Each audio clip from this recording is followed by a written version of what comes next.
Hello. നമ്മൾ ഇന്ന് സംസാരിക്കാൻ പോകുന്നത് എന്താ പറയാം മനുഷ്യബന്ധങ്ങളെക്കുറിച്ചാണ്. നമ്മുടെ മനസ്സിന്റെ ഉള്ളറകളിലേക്കൊരു യാത്ര. സന്തോഷം, സങ്കടം, പ്രതീക്ഷ, നിരാശ അങ്ങനെയെല്ലാം കൂടിച്ചേർന്ന ഒന്നാണല്ലോ നമ്മുടെയൊക്കെ ജീവിതം. ഇത് ചിലപ്പോൾ നമ്മളെ വല്ലാതെ അത്ഭുതപ്പെടുത്തും, ചിലപ്പോൾ കുറച്ചൊന്ന് കുഴപ്പിക്കും, അല്ലേ? ശരിയാണ്. അപ്പോൾ നമ്മുടെ കയ്യിൽ കുറച്ച് അനുഭവക്കുറിപ്പുകളുണ്ട്. വർഷങ്ങളായി കൗൺസിലിംഗ് സൈക്കോളജി രംഗത്ത് പ്രവർത്തിക്കുന്ന ഒരാള്.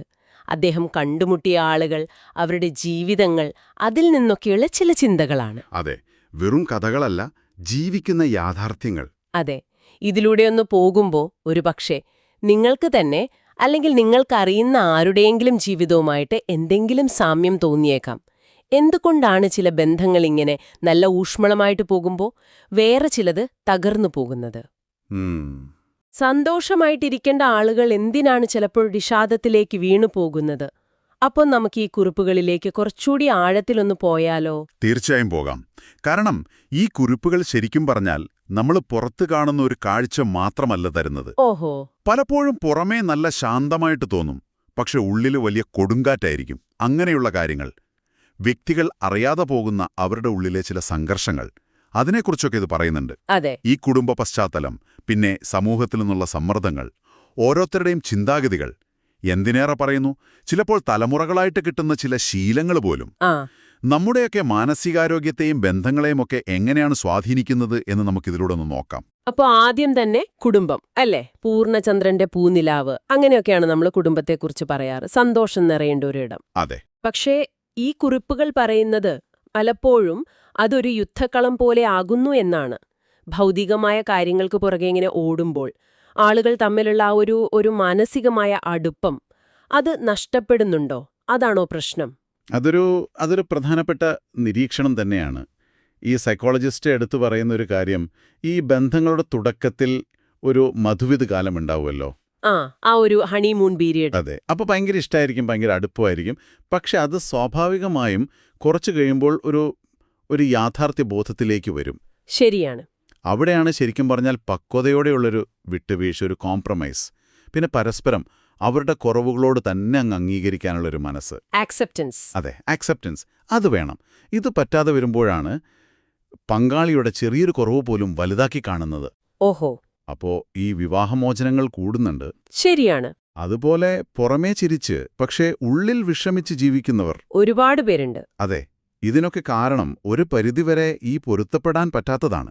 ഈ കുറിപ്പുകൾ അതാണ് പറയുന്നത്. ഇതില് സ്നേഹത്തെക്കുറിച്ചൊരു കാര്യം പറഞ്ഞത് എനിക്ക് വളരെ ഇൻട്രസ്റ്റിംഗ് ആയിട്ട് തോന്നി. യഥാർത്ഥ സ്നേഹവും പിന്നെ ഒരാളിങ്ങനെ സ്വന്തമാക്കി വെക്കാനുള്ളൊരു ഭയങ്കര ആഗ്രഹം, പൊസസീവ്നെസ് എന്ന് പറയില്ലേ? പൊസസീവ്നെസ്. അത് തമ്മിലുള്ളൊരു വ്യത്യാസം. ഇത് വെറുമൊരു സ്വഭാവമല്ല, ചിലപ്പോൾ അതൊരു മാനസിക പ്രശ്നം വരെ ആകാം എന്ന്. ശരിയാണ്. ഒരു ഉദാഹരണം പറയുന്നുണ്ട്. ഭർത്താവ് എന്ത് ഡ്രസ്സ് ഇടണം, ആരോട് സംസാരിക്കണം എന്നൊക്കെ ഭാര്യ നിയന്ത്രിക്കാൻ നോക്കുന്നത്. അത് ശരിക്കും സ്നേഹം കൊണ്ടല്ല, മറിച്ച് ഒരുതരം ഭയമാണ്, അല്ലേ? നിയന്ത്രണം പോകുമോ എന്നുള്ളൊരു പേടി, ഒരു ഇൻസെക്യൂരിറ്റി. അതെ, ഒരു ഇൻസെക്യൂരിറ്റി. ചിലപ്പോൾ ഒബ്സസീവ് കമ്പൾസീവ് ഡിസോർഡർ, OCDയുടെ ഒക്കെ ലക്ഷണങ്ങളും അതിൽ കാണാമെന്നും പറയുന്നു. ഉദാഹരണം വളരെ വളരെ കറക്റ്റാണ്. കാരണം സ്നേഹം എന്ന് പറഞ്ഞ് നമ്മൾ കാണിക്കുന്ന പലതും യഥാർത്ഥത്തിൽ ഉള്ളിലുള്ള ആഴത്തിലുള്ള ഒരു പേടിയാണ്. മറ്റൊരാളെ നിയന്ത്രിക്കാനുള്ള ഒരു ത്വര. ശരിയാണ്. അതുപോലെ സ്ത്രീകളും പുരുഷന്മാരും ഓരോ പ്രശ്നത്തെ കാണുന്ന രീതിയിലുള്ള വ്യത്യാസം. തലയും ഹൃദയവും എന്നൊരു പ്രയോഗം ഇതിലുണ്ട്. സ്ത്രീകൾ ചിലപ്പോൾ പെട്ടെന്ന് ഇമോഷണലായി റിയാക്ട് ചെയ്യും.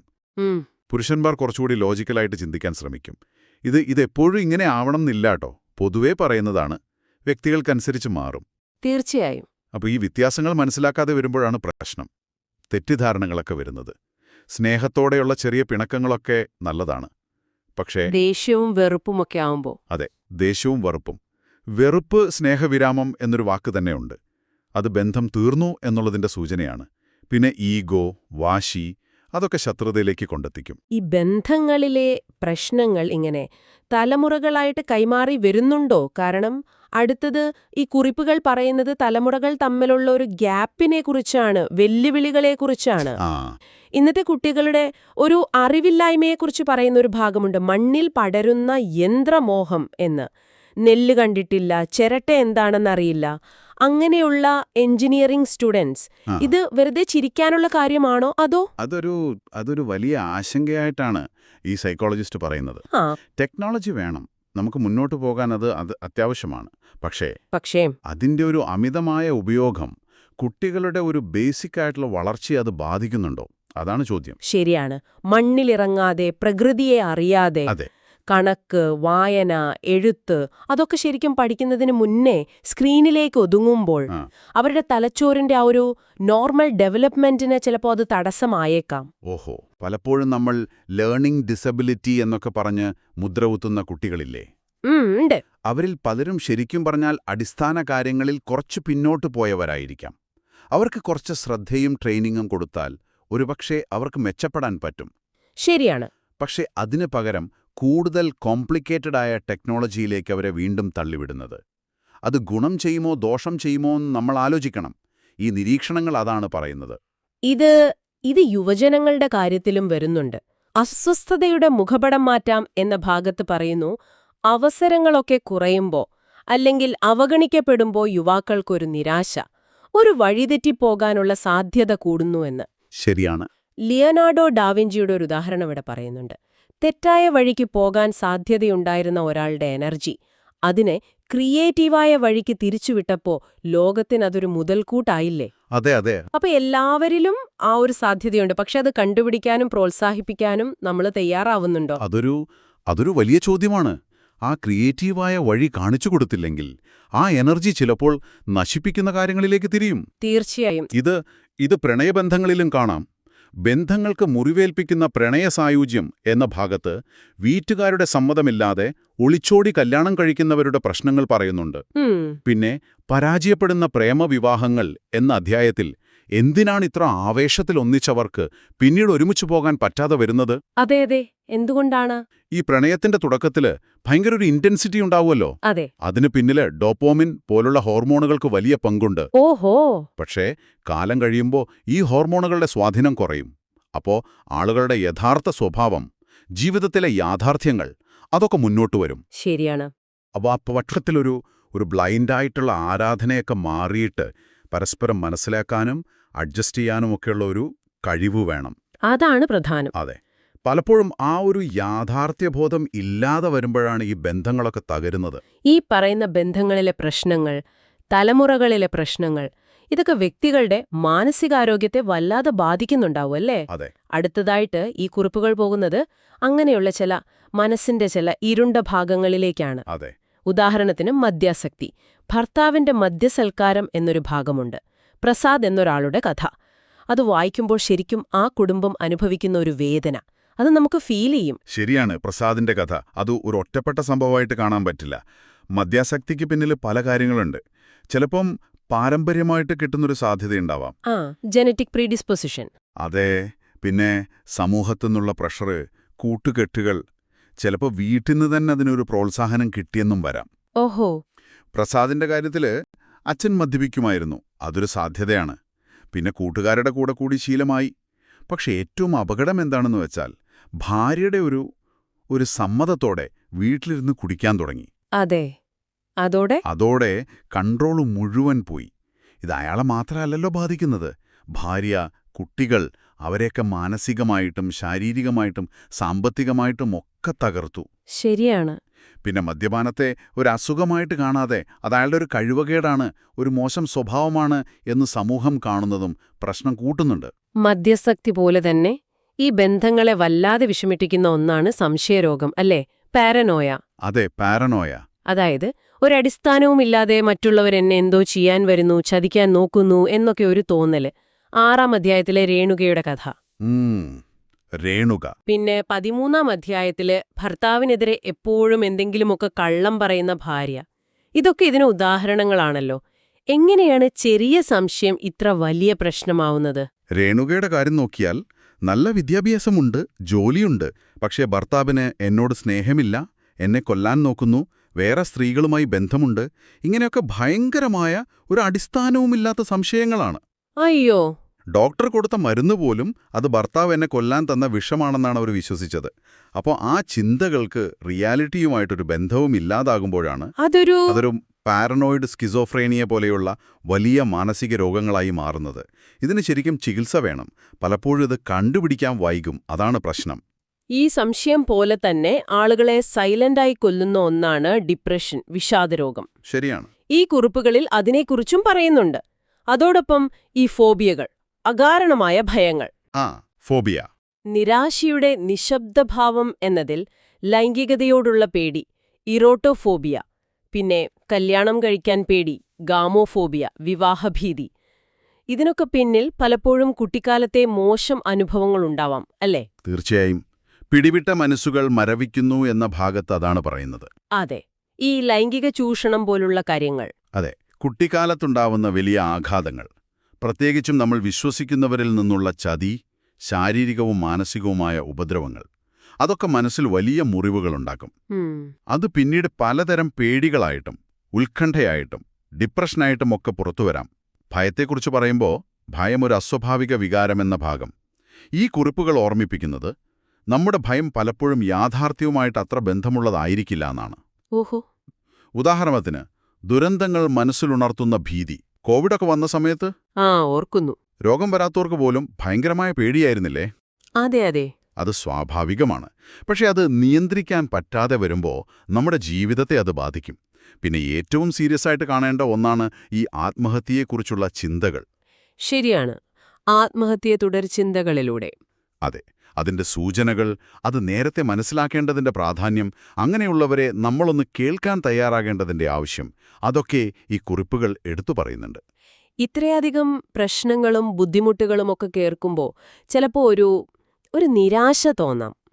പക്ഷേ ഈ സൈക്കോളജിസ്റ്റിന്റെ കുറിപ്പുകൾ അവിടെ നിർത്തുന്നില്ല. ഇല്ല. ഇതിനെയൊക്കെ മറികടക്കാനും ഒരു ബാലൻസ്ഡ് ആയിട്ടുള്ള ജീവിതം നയിക്കാനും പറ്റുമെന്നുള്ള ചില വഴികളും പറയുന്നുണ്ട്. അതിലൊന്ന്, നമ്മുടെ ചിന്തകളെ നമുക്ക് മാറ്റിയെടുക്കാൻ പറ്റും എന്നുള്ളതാണ്. നന്മയും തിന്മയും മസ്തിഷ്കത്തിനൊന്നുപോലെ എന്നൊരാശയം. അതെങ്ങനെയാണ്? അതെ, അത് വളരെ ഇൻട്രസ്റ്റിംഗ് ആയിട്ടുള്ളൊരു പോയിന്റാണ്. നമ്മുടെ തലച്ചോറ് ഒരു കമ്പ്യൂട്ടർ പോലെയാണെന്ന് കൂട്ടിക്കോളൂ. നമ്മൾ കൊടുക്കുന്ന ഇൻപുട്ട് അനുസരിച്ചാണ് അത് പ്രവർത്തിക്കുക. ശരി. ഒരു കാര്യം നമ്മൾ വീണ്ടും വീണ്ടും ചിന്തിക്കുമ്പോൾ അല്ലെങ്കിൽ ചെയ്യുമ്പോൾ തലച്ചോറിൽ അതിനുവേണ്ടിയുള്ള ഒരു വഴി, ഒരു ന്യൂറൽ പാത്വേ ഉണ്ടാവും. അത് ശക്തിപ്പെടും. ഓഹോ. ഇത് നല്ല കാര്യത്തിനും ചീത്ത കാര്യത്തിനും ഒരുപോലെയാണ്. മദ്യം കഴിക്കണമെന്ന തോന്നൽ വരുന്നത് അതൊരു ശീലമായതുകൊണ്ടാണ്. അതുപോലെ എക്സസൈസ് ചെയ്യാൻ. അതെ, എക്സസൈസ് ചെയ്യാനും പുസ്തകം വായിക്കാനും മെഡിറ്റേഷൻ ചെയ്യാനുമൊക്കെ നമുക്ക് തലച്ചോറിനെ പഠിപ്പിക്കാൻ പറ്റും. തുടക്കത്തിൽ കുറച്ച് പാടായിരിക്കും, പക്ഷേ സ്ഥിരമായിട്ട് ചെയ്യുമ്പോൾ അതും ഒരു ശീലമാകും. അപ്പൊ നല്ല ചിന്തകളും ശീലങ്ങളും വളർത്താൻ നമ്മൾ കുറച്ചൊന്ന് മനഃപൂർവ്വം ശ്രമിക്കണം. അതെ, ബോധപൂർവമായ ഒരു ശ്രമം വേണം. അതിനർത്ഥം നമ്മുടെ ഒരു മാനസികാരോഗ്യത്തിന്റെ ഉത്തരവാദിത്വം ഒരു പരിധിവരെ നമ്മളിൽ തന്നെയാണെന്നാണോ? ഒരു വലിയ പരിധിവരെ അതെ. പക്ഷേ എല്ലാം നമ്മുടെ കൺട്രോളിലാണെന്നും പറയാൻ പറ്റില്ല. ഈ സാമൂഹികമായ കാര്യങ്ങൾ, ജനറ്റിക് ഫാക്ടേഴ്സൊക്കെ ഉണ്ട്. ശരിയാണ്. എന്നാലും നമ്മുടെ മനോഭാവം, നമ്മുടെ ലൈഫ് സ്റ്റൈൽ, അതിനൊക്കെ വലിയ പങ്കുണ്ട്. ഈ കുറിപ്പുകളിൽ പറയുന്ന മറ്റൊരു കാര്യം ഈ സാമൂഹികമായ ഒത്തുചേരലുകളുടെ ഒരു പ്രാധാന്യമാണ്. ഉത്സവങ്ങള്. അതെ, ഉത്സവങ്ങളുടെ മനഃശാസ്ത്രം എന്ന ഭാഗത്ത് ഈ ഉത്സവങ്ങളും മറ്റ് ആഘോഷങ്ങളുമൊക്കെ ആളുകളെ എങ്ങനെയാണ് ഒരുമിപ്പിക്കുന്നത്, അതൊരു മാനസികമായ സന്തോഷം തരുന്നു, ഒറ്റപ്പെടൽ കുറയ്ക്കുന്നു എന്നൊക്കെ പറയുന്നുണ്ട്. മനുഷ്യൻ ഒരു സോഷ്യൽ ആനിമൽ ആണല്ലോ. തീർച്ചയായും. ഒറ്റയ്ക്കിരിക്കുന്നത് പലപ്പോഴും നമ്മുടെ മെന്റൽ ഹെൽത്തിന് അത്ര നല്ലതല്ല. ഇതിലേറ്റവും പ്രധാനമായിട്ട് ഈ കുറിപ്പുകൾ വീണ്ടും വീണ്ടും പറയുന്നൊരു കാര്യം, പ്രശ്നങ്ങളുണ്ടെങ്കിൽ അത് തിരിച്ചറിഞ്ഞ് സമയത്ത് തന്നെ സഹായം തേടണം എന്നുള്ളതാണ്. അതെ. ഒരു കൗൺസിലറെ കാണുന്നതോ അല്ലെങ്കിൽ ഒരു സൈക്യാട്രിസ്റ്റിനെ കണ്ട് മരുന്ന് കഴിക്കുന്നതോ അതൊന്നും ഒരു കുറവായിട്ട് കാണരുത്. പക്ഷെ പലരും അതിന് മടിക്കുന്നു, അല്ലെങ്കിൽ തുടങ്ങിയ ചികിത്സ പാതി വഴിക്ക് നിർത്തുന്നു. അത് വളരെ അപകടം പിടിച്ചൊരു കാര്യമാണ്, അല്ലേ? നമുക്ക് ശരീരത്തിനൊരു അസുഖം വന്നാൽ നമ്മൾ ഡോക്ടറെ കാണാൻ മടിക്കില്ലല്ലോ. അതുപോലെ തന്നെയാണ് മനസ്സിന്റെ കാര്യവും. പല മാനസിക പ്രശ്നങ്ങളും കൃത്യമായ ചികിത്സയിലൂടെയും മരുന്നുകളിലൂടെയും ഒക്കെ മാറ്റിയെടുക്കാനോ അല്ലെങ്കിൽ നിയന്ത്രിച്ചു നിർത്താനോ പറ്റും. മരുന്ന് കഴിക്കുന്നത് എന്തോ ഒരു കുറവാണെന്നോ ഭ്രാന്താണെന്നോ ഉള്ള ചിന്തയൊക്കെ മാറണം. പിന്നെ ഡോക്ടർ പറയാതെ മരുന്ന് നിർത്തുന്നത് അസുഖം വീണ്ടും കൂടാനേ ഉപകരിക്കൂ. ശരിയാണ്. ചികിത്സയോടൊപ്പം തന്നെ നമ്മൾ നമ്മളെ തന്നെ സ്നേഹിക്കാനും നമ്മുടെ ഇമോഷൻസിനെ കുറച്ചുകൂടി ബെറ്ററായിട്ട് മാനേജ് ചെയ്യാൻ പഠിക്കാനും ഇമോഷണൽ ഇന്റലിജൻസ് ക്വോഷ്യന്റ്, ജീവിതത്തിലെ പേടികളെ ധൈര്യത്തോടെ നേരിടാനുമൊക്കെ ശ്രമിക്കുന്നത് നല്ലതാണ്. അപ്പോ ഈ സൈക്കോളജിസ്റ്റിന്റെ അനുഭവങ്ങളിലൂടെ നമ്മളൊരു യാത്ര ചെയ്തപ്പോ മനുഷ്യന്റെ മനസ്സ്, നമ്മുടെ ബന്ധങ്ങൾ അതൊക്കെ എത്രമാത്രം സങ്കീർണമാണെന്ന് ഒന്നുകൂടി മനസ്സിലായില്ലേ? അതെ. സന്തോഷമുണ്ട്, ദുഃഖമുണ്ട്, സ്നേഹമുണ്ട്, വെറുപ്പുണ്ട്, ആരോഗ്യം, അനാരോഗ്യം എല്ലാം ഇങ്ങനെ കെട്ടുപിണഞ്ഞു കിടക്കുന്നു. ഇത് കേട്ടപ്പോൾ നിങ്ങൾക്ക് തന്നെ ചിലപ്പോൾ തോന്നിയിട്ടുണ്ടാവും, നിങ്ങളുടെ ജീവിതത്തിലോ അല്ലെങ്കിൽ നിങ്ങൾക്ക് അറിയുന്നവരുടെ ജീവിതത്തിലോ ഒക്കെ. ശരിയാണ്. ഏറ്റവും പ്രധാനപ്പെട്ട ഒരു കാര്യം എന്താണെന്ന് വെച്ചാൽ, നമ്മളാരും ഒറ്റയ്ക്കല്ല. നമ്മൾ ഈ പറഞ്ഞ പ്രശ്നങ്ങളൊക്കെ ലോകത്ത് ഒരുപാട് പേര് അനുഭവിക്കുന്നുണ്ട്. അപ്പം മറ്റൊരാളുടെ ഒരു വിഷമം കാണുമ്പോൾ അയാളുടെ സ്ഥാനത്ത് നമ്മളായിരുന്നെങ്കിലോ എന്നൊന്ന് ചിന്തിക്കാൻ പറ്റണം. ആ ഒരു സഹാനുഭൂതി, എമ്പതി എന്ന് പറയില്ലേ? അതെ, എമ്പതി. അത് വളരെ പ്രധാനമാണ്.